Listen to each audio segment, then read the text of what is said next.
How to fix the Canva slow loading and lagging issue. Hey guys, welcome back to the channel.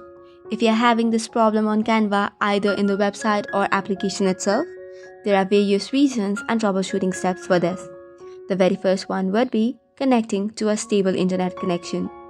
If so, you can even try to switch between the mobile application data or the Wi-Fi network. This should probably help. However, if it does not and you're using the app version, make sure you have the latest version installed.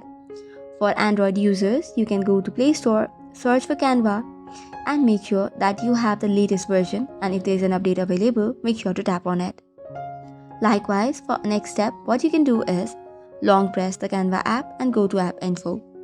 Under App Info, go to Storage and Cache and clear the cache. And you can clear the storage as well. However, it might delete all the data, so you'll have to log in again. You can follow the same steps for the website as well. Likewise, click on Permissions and make sure all the necessary permissions has been given. Likewise, once you have done all of this and it's not still working, you will have to contact the Canva customer support. So this is all for today's video. For more such contents, do not forget to hit the like and subscribe button.